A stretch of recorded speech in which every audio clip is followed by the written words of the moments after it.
Vicky. Hi, everybody. It's really nice to see you all. Yeah, I'm looking forward to sharing some of my sort of experiences with using social media with you all. Before we get started, just to let you know, I've got I'm going to be mentioning quite a few things in this presentation, various tweets and sort of news stories and things like that. And I've got some slides where I can show you kind of some bits of them, but obviously sometimes it's quite hard to capture everything on a single slide. So what I'm going to pop in the chat now is a link to a Google Doc, which has all links to everything that I'm going to discuss today. So if you want to follow any of this up, or if you want to look in more detail at a tweet or a thread or a news article that I mentioned, do feel free to take a look at that as we go through, or follow it up later if you want. But they're roughly, I think, I hope, in the sort of chronological order of what I'm talking about. So it should be pretty clear where you need to click if you want to. You don't have to, though. This presentation will make sense, hopefully, without any of that. Before I launch into the slides as well, I just wanted to say that, oh, I should be able to give access. Let me just check that. Oh, yeah, sorry, yeah. It should work now, but let me just do another link. Supposed to be somebody who's an expert in the digital humanities there, and I've already failed at two tech things at the start of this meeting, sharing a Google Doc and actually managing to sort of make slides work. But I think it should be the same link, but just click on it again if not. Sorry about that. So yeah, before I jump into the slides, I sort of want to say that whenever I do training sessions on social media, I'm aware that there are always a really diverse range of people who come to them. Some people who are really familiar with social media and spend a lot of time on Twitter and are very, very, comfortable with using it.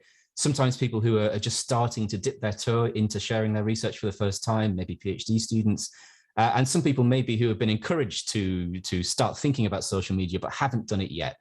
And I'm hoping what I can talk about today will be useful to all of those groups of people. If you're incredibly au fait with social media already, some of this stuff might seem obvious to you, but hopefully it'll give you an insight into how I approach it, at least, and to what has and hasn't worked for me. So I'm going to jump into the screen share at this point, and we'll make a proper start. Yeah, at any point as well, do feel free to add comments in the chat. I'll keep an eye on that as we go. Yeah, one of the things might be interesting. I'd be really curious just to know how you're all using social media, what kind of projects you're engaged in. So by all means, if you like, start putting stuff in there, and I can maybe tailor some of the things I talk about to that. This is very much not a sort of formal presentation. I'm more interested in a conversation, really. But hopefully this all looks good. So there's a few things that I thought we could talk about today. Firstly, let me introduce the kind of social media work that I do. You've already heard a little bit from Vicky about the accounts that I run, but let me give you a bit of an insight into them. And as I said, there are links in the Google Doc. So for the most part, the social media platform I use to promote my research is Twitter. That's the one I've got the most experience on. And I think by and large, still, it's the one that I would recommend for sharing academic work. It seems to be the one in which academics seem to cluster in the greatest numbers, though Instagram and various other ones we'll talk about later are certainly worth thinking about. The main account that I run that I started a little over 10 years ago now is my Digi-Victorian one. This is sort of, I guess, a link to the fact I work on the Victorian period and I like the digital humanities. And so it was kind of a bit of personal branding on that, I suppose. And I've been running this for a long time. From this account, I tweet a whole range of things, mostly research-based. So it will normally be, I'll show you some examples, it will normally be about research in progress, things I've published, sometimes what I'm teaching. Occasionally I'll tweet more personal things from this account, but for the most part, I see it as a kind of personal professional account. So you won't see too many instances of me sort of talking about what I've had for dinner or where I am on holiday, though occasionally I indulge in that. But for the most part, it's about sharing research. And I would say my typical tweet on that account is probably, here is something weird I found in a newspaper archive from the 19th century. Isn't it funny or weird or interesting? Or doesn't it tell us something surprising about this topic? And basically repeat that a lot of times. So you can see I've been doing it for a while. Right at the top there, you'll see that it very much alarmed me when I saw this. I've tweeted 20,000 times from this account, but over 10 years. So hey, maybe it's not too bad. So that's the main account, I would say, the thing I do most of my research sharing through. The second, my sort of spin-off account, is for a research project.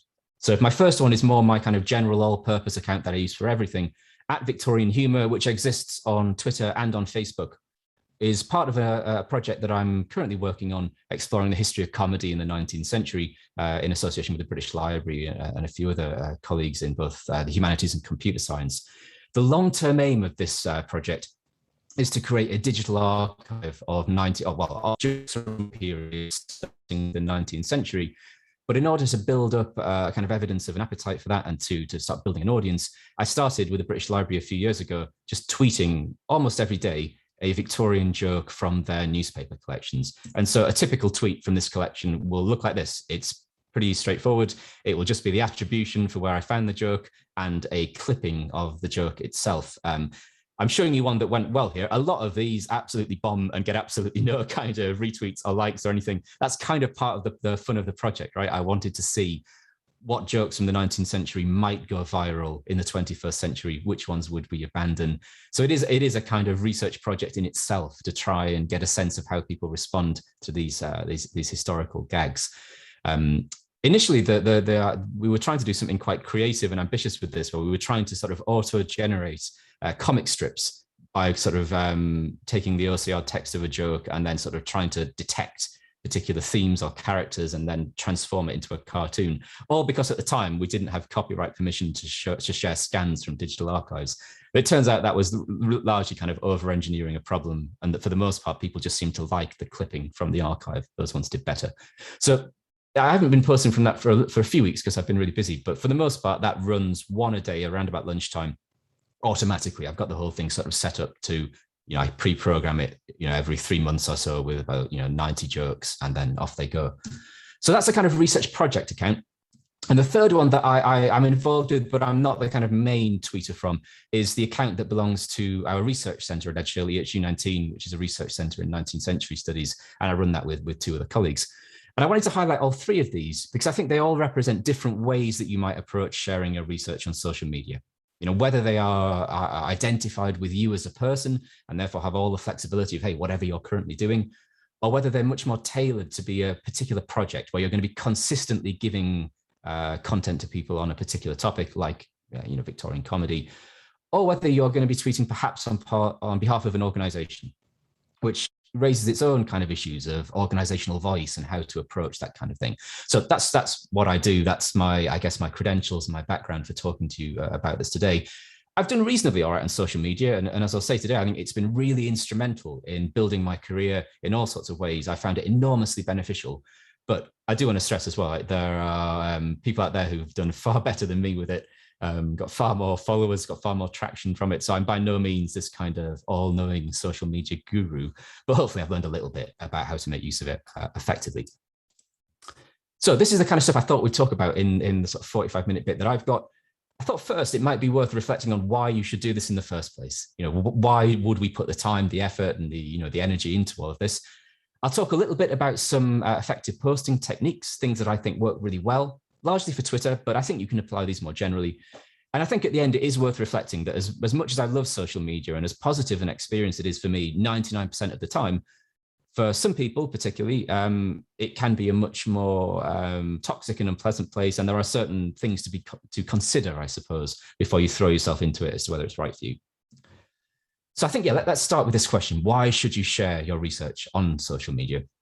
And I think it is worth reflecting on this because I hear a lot of people saying, or they come to me to talk about it and say, oh yeah, my PhD supervisors told me I should do this, but I'm not really comfortable with doing it and I'm not sure it's right for me. So it isn't something that everybody should do, I don't think, but it is worth experimenting with, I think, and thinking, would it be beneficial for you? So why should you do it? I mean, I think the first thing I would say is that it's only worth doing if you enjoy it. I don't think you can really put the time and energy into building a social media platform if it feels like an obligation, if it feels like a slog, if it feels like another job on top of answering your emails and filling in various forms and planning lectures or all those kind of other things. It does take a lot of time to build up a social media platform or following or an audience that you can then engage with and then reap the benefits. So I would say that if it's something that fills you with horror and that you just don't like the idea of at all, and maybe after a little experiment with it just to see if that's how you feel, I would say you don't have to do it. It is by no means an obligation, a thing that we all have to do in our jobs, but it can bring some big benefits. So firstly, I think the main reason I do it, the reason I keep coming back to it, is that it's just a great way to share our research.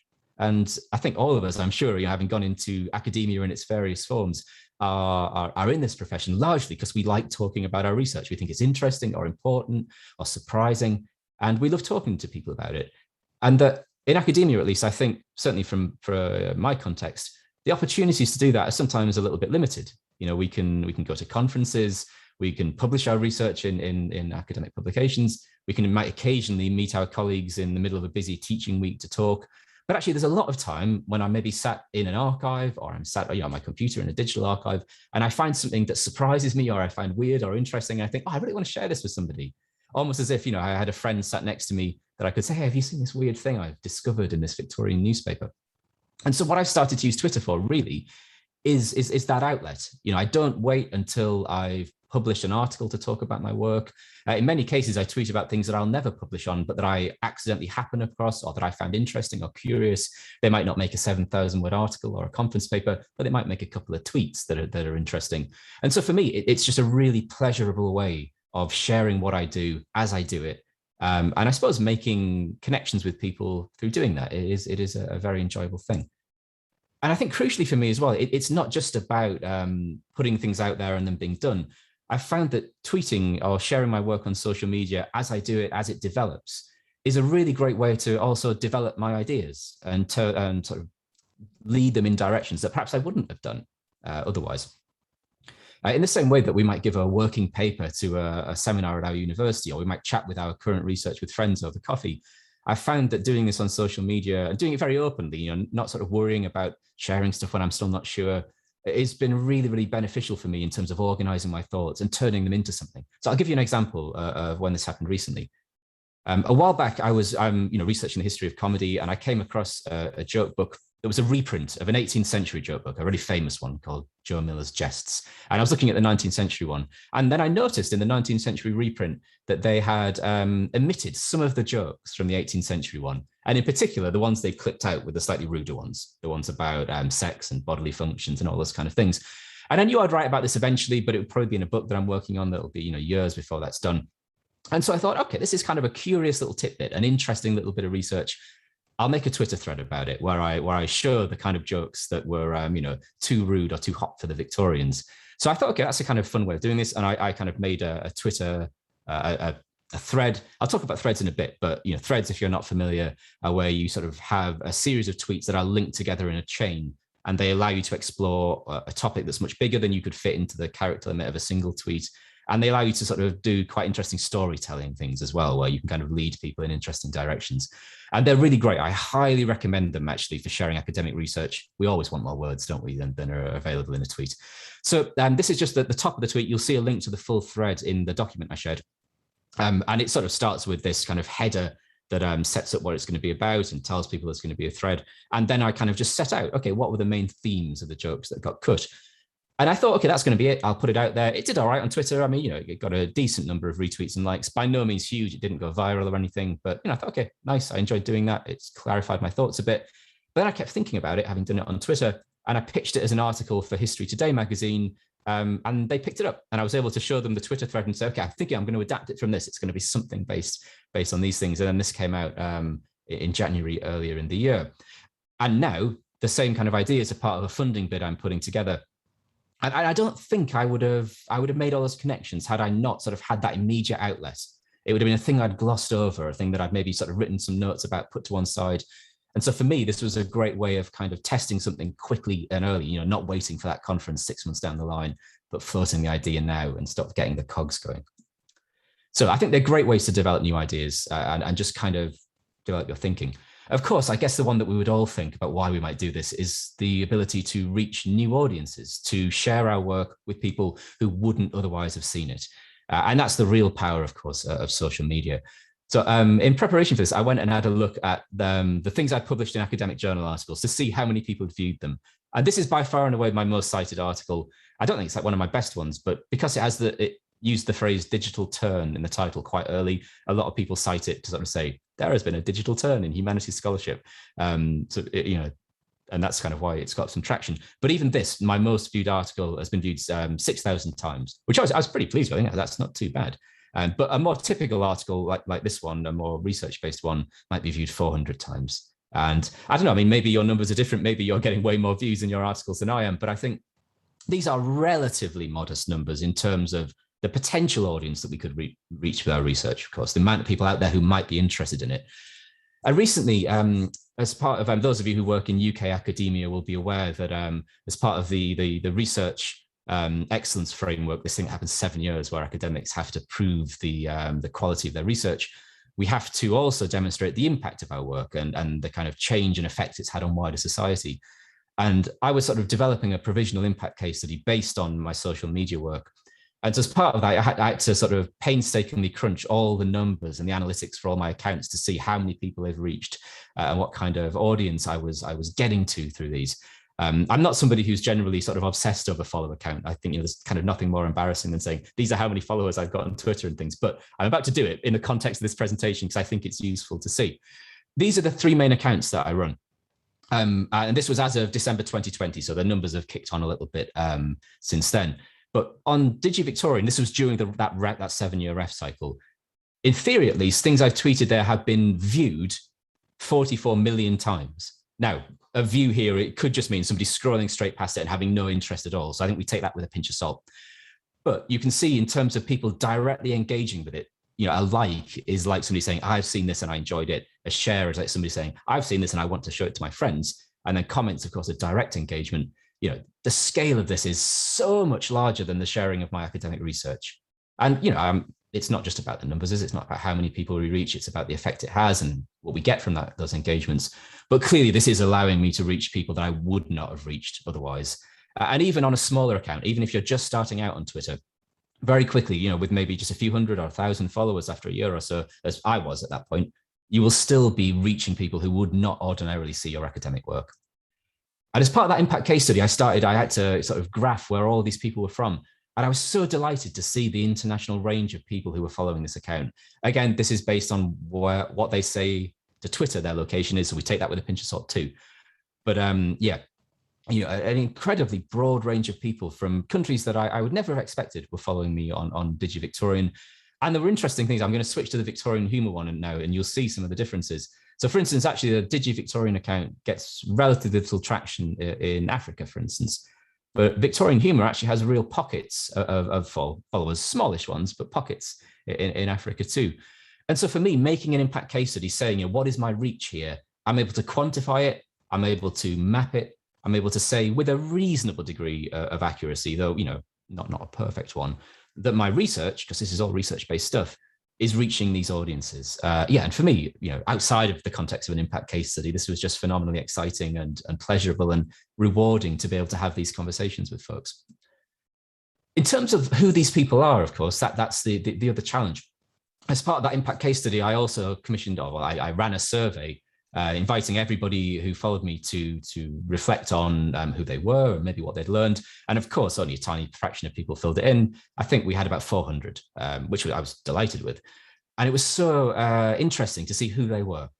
So only, 18%, I think, were academics. Now, I was trying to encourage non-academics to respond more because they tend to be the people we were most interested in for impact. So it may well be that some academics kind of thought, well, I won't respond. But even if that number is low, it gives you a sense of actually who are all these other people who are kind of following the account. So a lot of them were independent scholars, people who were researchers but weren't actively involved in academia. Lots of them were school teachers. Lots were heritage workers. There were quite a few journalists, novelists, editors of magazines and newspapers, agents, publishers, TV and radio producers, even some politicians.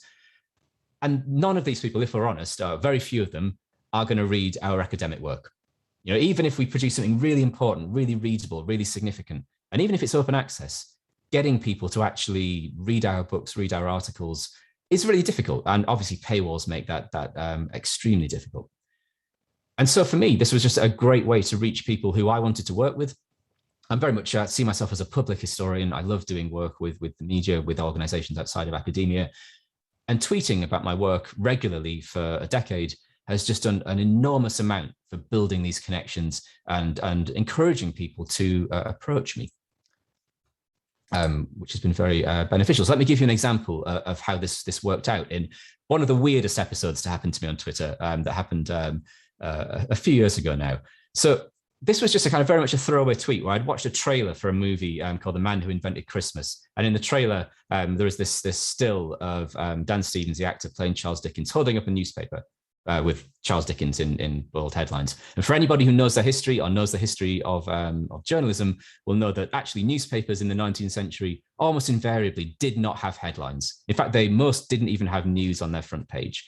And so I kind of jokingly tweeted about this, pretending to be annoyed about it, and sort of followed this up with a thread, which you can see in the links, where I kind of sort of thought, okay, let's start with this, and then I'll bounce into a history of newspapers. And then that became a long thread where I now critique representations of newspapers in historical period dramas. People send them to me all the time. Like within minutes of a newspaper being on screen on Netflix or something, the tweets flood in. It's lovely. But a day or two after me tweeting this, it appeared in the Times. And this is because journalists and people who were in the media were either following me or saw it because it kind of went viral overnight. It was briefly trending on Twitter in the UK, which was a very surreal moment to wake up to. But I would never have thought the Times are going to be interested in a story in which I talk about the size of fonts in Victorian newspapers. I mean, it is astonishingly niche and incredibly kind of nerdy and small scale. And to be clear, I don't really care about this kind of stuff. It allowed me to get that connection and to get my research out there, which was really really exciting. Here's another one that sort of happened in a similar way. This was a thread I did about a competition run by a Victorian magazine called Answers in the 1880s, where they invited readers to write in and sort of predict what life would be like in the 1980s, which is amazing, like to sort of see Victorian visions of the 80s. So I kind of went through a thread of those. Again, a day or two later, it appeared in the Eye newspaper, and a Times columnist commented on it. Now, I haven't published anything on the size of newspaper headlines in sort of newspaper props. I haven't published anything on sort of Victorian visions of the future. These are sort of things that are in my broad area of expertise that probably I wouldn't turn into academic publications. They work brilliantly for this and have sort of helped, I think, to establish me as a person who is an expert on Victorian history more broadly, which has been, very beneficial. So as well as reaching new audiences, I think as well, what's lovely about social media is that it's a great place to build communities, to make friends. There are so many people that I've never met in person, but that I would consider myself friends with based on meeting them on Twitter. So it can build those personal connections with people in your field or just with complete strangers in a completely other part of the world. And that's, that can be lovely. It can also be really useful for projects. So coming back to the Victorian Humour Project, eventually, when we build that digital archive, what we're really aiming to do is use sort of forms of crowdsourcing to have people annotate and correct the OCR on jokes. And getting people in to do that is very, very difficult, as anybody who's done these kind of crowdsourcing projects will know. What we've been doing then, instead of just launching it straight away, is building up a following of people who like this content. And now, when the archive hopefully launches in the next year or so, if I can get some funding, we'll be in a position to say, okay, there are 15,000 people who like this stuff. Let's hope that maybe 5% of them might get involved in doing this. And that audience is now there and ready. Oh, this is just a sort of insight into the back end of the archive. You can see these kind of transcription things we've set up. And this takes a lot of work. It takes time. We really want to invite people who feel invested in that project and that will get something out of it to engage with it. And finally, as well, it's kind of linking to that reaching new audiences point, it definitely improves your discoverability. And by that, I mean being discovered by other academics, by publishers, by agents, all those kind of people who wouldn't normally find us through our academic work, but might find us on Twitter.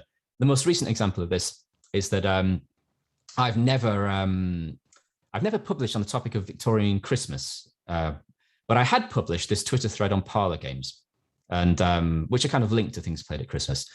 Recently, Channel 5 in the UK have been filming a documentary series in which they're having a modern family, recreate Victorian Christmas traditions. And I guess they were looking around for experts, and they typed parlor games or Victorian parlor games into Twitter, found my thread, and I did a recorded interview with them a couple of weeks ago that should go out this Christmas. But they would never have found me based on my academic research. And I asked them directly, I said, hey, how did you come to ask me about this? And they said, yeah, we were searching on Twitter and your research came up. So it really is, even long after you tweeted it. I mean, I tweeted this parlor game stuff a couple of years ago. Several years later, it's still being found through search engines and still kind of, I suppose, marking me out as somebody who could talk about things way beyond my published area of research. So let's talk about what makes a good post. I think that's a lot of reasons to potentially do it. again, there are so many answers to this question, and it will really depend on what you're aiming to do, what you want to get out of these things. And it will depend entirely on what social media platform you use. I think what makes a good TikTok, what makes a good sort of Reddit thread or Reddit comment or YouTube video will be different to Twitter. I'll focus on Twitter today because that's where I have expertise. But I think all of these social media platforms have potential for us. What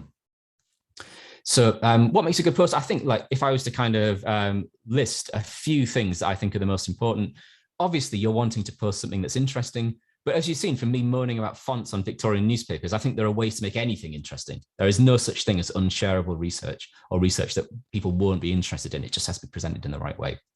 Funny definitely works. I think if you can post something that makes people laugh or that they think will make their friends laugh, that definitely helps. But a lot of the Victorian jokes I post aren't funny. They're kind of curious or weird.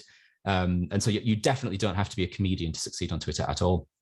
I think things that are surprising really work. If you want to get a response out of people, showing them something that is counter to what they expect, that challenges their preconceptions, that subverts maybe what they've thought about a topic, that's always really curious, I think, and always very successful. Topical posts, of course, are great if you can tap into something that's currently going on that people are then more likely to share. I think that works a lot.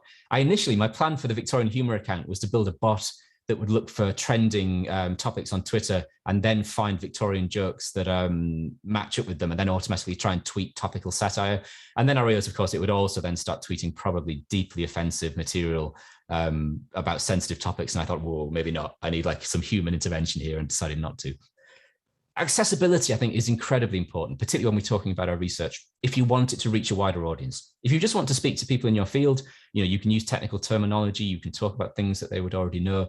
Generally speaking, if I think I've got something that will reach a wider audience, I'll always try and frame it in a way that anybody could understand, that requires no prior knowledge.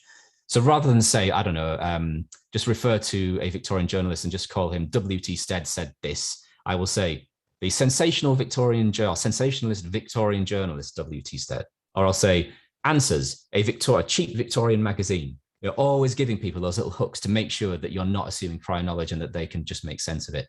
Always tweeting as if this is the first thing people will see from you, not sort of a long-running thing that you've established over many weeks, I think really, really works. So I would always try and make things accessible, easy to understand, easy to digest for non-experts.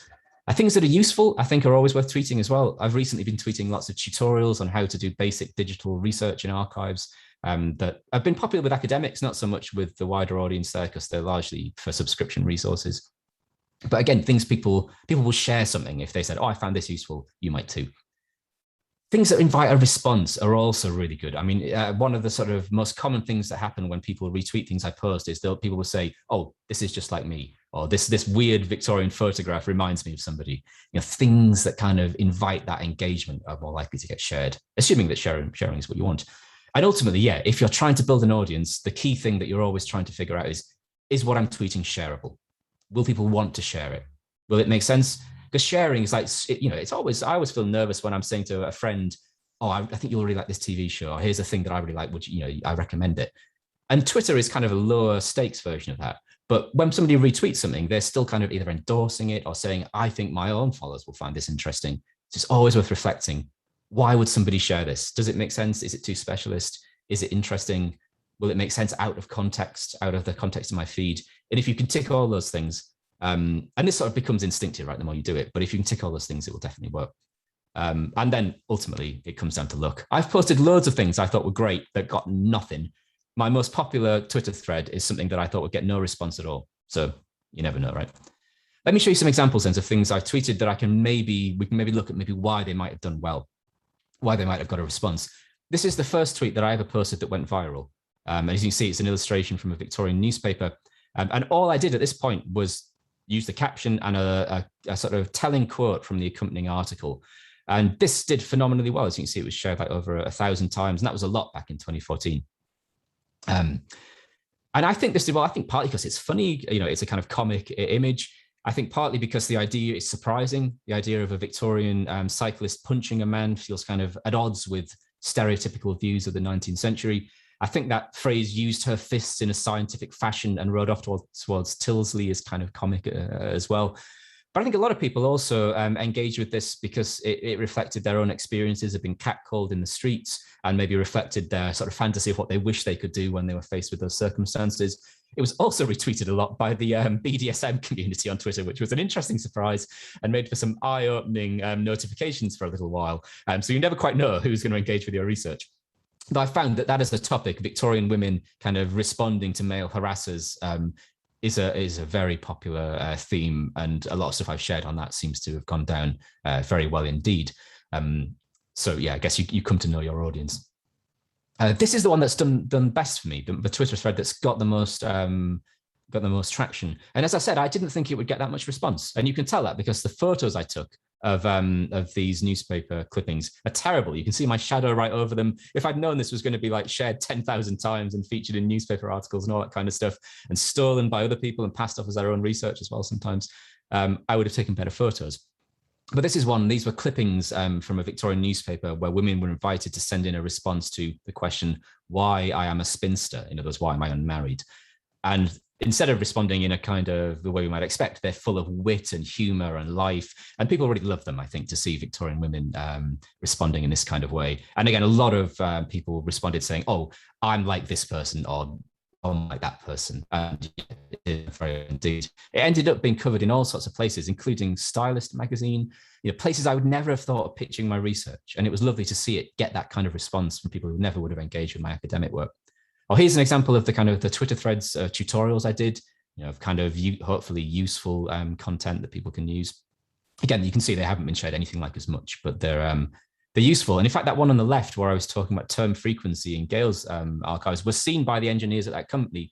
And the week later, I had a meeting with their user experience people to try and improve the tools. So even if you might not be reaching millions of people, you might reach that one person that you really hope is going to take notice. This is the, again, show you a bit more of the newspaper one. What I'm showing you here are the headline, the top tweets before it goes into the thread. But this is kind of an example of how I tried to sort of build that thread with little bits of history and to try and turn it into a serious point after a while as well. And yeah, this ended up in all sorts of places, on like Radio 4, Radio 5 in the UK. It was a very weird few weeks, to be honest, where I seemed to be like known as the guy who rants at newspapers. But just as if to prove it, like anything can be a viral Twitter thread. This was something that went viral recently, where a bus driver in San Francisco was watching the Marvel movie Shang-Chi and was rating the accuracy of its sort of mass transit scenes, like the routes the buses were taking. And this, yeah, did phenomenally well. So done in the right way, with a bit of humor maybe, or just presented in an engaging way, I think you can make anything potentially go viral, or at least get a positive response. And just to give you another example, I don't want to like talk as if I'm the only person doing this. The most striking example in recent years, in the UK at least, has been the Museum of English Rural Life, which is this fairly small organisation at the University of Reading that I suspect the vast majority of people in the world would never have heard of until they employed a social media manager who decided to do something a bit creative. And this went viral when they posted this sheep, this photograph of a sheep from their collections with the comment, "Look at this absolute unit." And if you've never seen this before, I guess, where were you in 2018? This went viral in a crazy way, to the point where Elon Musk changed his profile picture to that sheep, and then the museum changed their profile picture to him. So you can see they were kind of being quite sort of comic with this. It was even voted the kind of top meme of 2018 by the New Statesman. Of all the things, a photograph of a sheep from a Museum of English Rural Life, but presented in that slightly comic, memey way, was transformative for them. They also do some great threads. I've linked to these as well. This is one where they take people on a journey through their archives, just starting with this really sort of teasing clickbaity thing at the top. We found something amazing and we demand you come on a journey with us. That eventually leads to just this little doodle where somebody drew a chicken in a pair of trousers in a manuscript. And it's a very skillfully done thing where they lead you up to this point. And that's a great example of storytelling in threads for a tiny detail. But people clearly love that behind the scenes at the museum element to it. They also did a really good one with no photos, at least for a while, when they found a bat in their rare bookstore. And I recommend just taking a look at these because they're a model example, I think, if you're comfortable with it, of presenting things in this kind of voice that works on social media and really understands the medium, including, playing around with memes and things as well, which I think are totally legitimate things for academic researchers to do. Like wherever we publish, it's about knowing your audience, knowing the voice to write in, whether that's in an academic monograph or a newspaper article. Social media is the same, right? It's all about communicating our message. So they've got all sorts of things out. This. I've got this tea towel now in my kitchen. They've kind of got merch coming out of it. And there is a great interview with the guy who did it, Adam Kazari, who talked about his approach to this. Sadly, it's behind a paywall. I've linked to it, and you may be able to get access. But I picked out a few things. Saying just putting pictures online and saying what's in them isn't enough. He was sort of looking for other access points, ways to sort of try and build threads, build anticipation, build mystery. And I think that they're exceptional at that. They also talk about having personality. He says it's a risk, but I do think if you're comfortable doing that, developing a personality on social media that isn't sort of too reserved and just here's a piece of information is okay. And I think now there are so many academics using these things in a casual way that I think it's totally fine to do that. And he talks a lot as well about adapting to the internet rather than trying to make it adapt to you. Most people, he says, are not there to read museum labels. You need to do something that competes with the creative side of things. And I think that's all very good advice if you really want to go all in on social media. Having said that, I think there's a much more kind of low level, basic introductory version of this, which is just gradually getting comfortable sharing a research. Not all, we don't need to go viral. And it's only happened to me a few times, largely by accident. I don't do it for those reasons. But there are some other great Twitter accounts I would recommend if you want to see people who've really built up a following from this. The Halls of Yore, which is a Twitter account about sex and sex work in history, has done phenomenally well out of sharing this material. As well as Pulp Librarian, who shares great material from kind of old book covers and magazines, which again, I think are great examples of people finding a type of content and then sharing it. So a few tips are coming out of this, I think, that I would recommend. I think it is ideal if you're able to post fairly often. And I don't mean every day, I don't mean constantly, but certainly, doing it once a month or something like that, you're going to find it tricky to build up traction. So that does mean when in terms of sharing your content, you need to think quite broadly about what that would be, ranging beyond your core published research. In the same way we do in teaching. When I teach, I can teach anything sort of on modern British history, and I think I can probably tweet about that too. When it comes to my published academic research, it's way more specialized. But I think thinking of ourselves as an expert in a field, not on a very individual topic, is the way to approach Twitter. And to feel comfortable that actually for that audience, you're able to have enough expertise to be able to present something that's interesting and convincing and sound. And occasionally, hey, look, you might make a mistake. I've definitely got things wrong, dates wrong in my most popular Twitter threads that still pain me. But yeah, I think ranging beyond this is what I'm currently working on, or here is what I've published is important if you want to be active. I've said threads as well. These threads, these ways to kind of build longer stories on things like Twitter are great. Instagram stories and all those kind of things too can be really powerful ways of doing something beyond just one-off tweet. Generally speaking, I found just posting links to academic articles doesn't work. You might get a few people there, but if it's a paywall, chances are you're not going to generate much traffic. I would recommend instead, when you publish something, put a link to it by all means, but do a Twitter thread where you summarize in an engaging way the key arguments so that people can read it on Twitter, get a sense of what's exciting about it, and then click on it rather than just saying, come read this thing. You give them the kind of highlights and then go in afterwards. And then finally, success is really unpredictable. As I say, I've put loads of time into tweeting stuff that just bombed, got no response at all.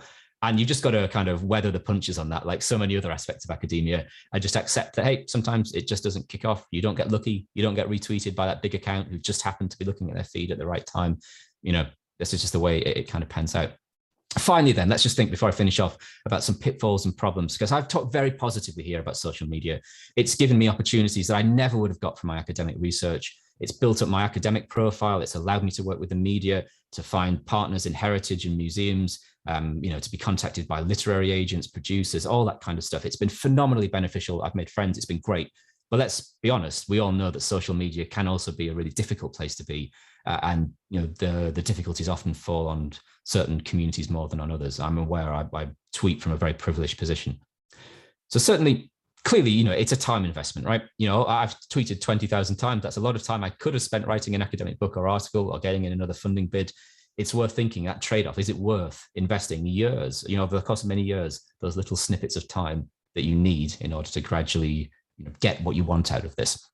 And if it's not useful to you, if like all of us, you're already way overstretched with other work, it is worth reflecting. Is this worth it? Do I really need to do this? Is it helping me enough?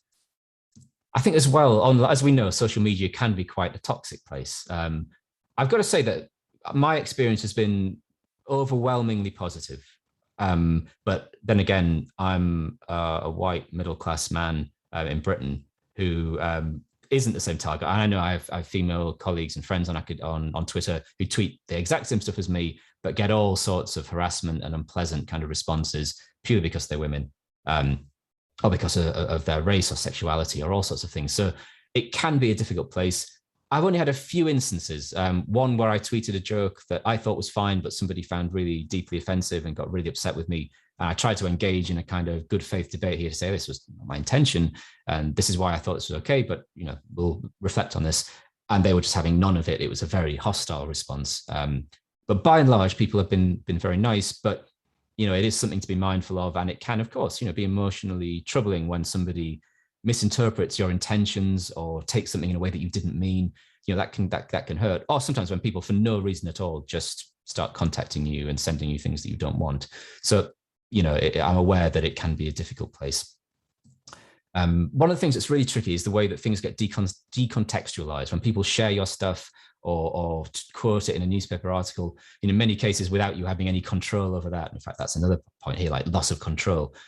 It can be frustrating to feel that your intent or your meaning gets sort of detached, and people start, using it for their own purposes, responding in their own kind of way. I sort of live in fear when we build this digital archive, which will have a lot, because it's a representation of the past, it will have a lot of problematic material in it, jokes that we would now consider racist or sexist. I need to keep them in because it's the ethical thing as a historian to do. But I am worried about what people might do with that material when I put it out there, even with all the context I will put in the archive to explain, its history. All it takes is somebody to tweet from it in a much more decontextualized way to potentially open me up to attack. So I don't tweet material that I think people will find offensive, or at least I try not to, but hey, that's a subjective thing. So look, that was a very quick sort of whistle-stop tour at the end there about some of the problems, but I do want to say that overwhelmingly, it's been worth my time. I started tweeting when I was a PhD student, never with any sort of intention of building up a sort of a moderately sized following or anything like that. I just did it because I enjoyed it, and then it took me where it took me. But I found it, hugely useful. It's pushed on my research, it's given me opportunities, and it's just given me a lot of pleasure. It's given me connection with people at times when I wouldn't have had that, at times when I would have had my head down writing or teaching, not meeting colleagues, not getting to speak to people in the outside world. And in those contexts, I think it's an enormously beneficial thing. So I would commend all of you, regardless of sort of, I suppose, what stage you're at with engaging with it, to give it a go, to maybe try some of the techniques or approaches I've suggested today, and see how it works for you. Don't be frustrated if they don't work. It sometimes takes a lot of experiment and luck. But I'd be happy to sort of chat about any sort of further questions you have about how to go about this. Again, I'm not some kind of social media guru who can kind of figure out how to do this. Otherwise, I'd go viral with every tweet. But that's it for me for now. I'll stop my slides. Happy to take any questions.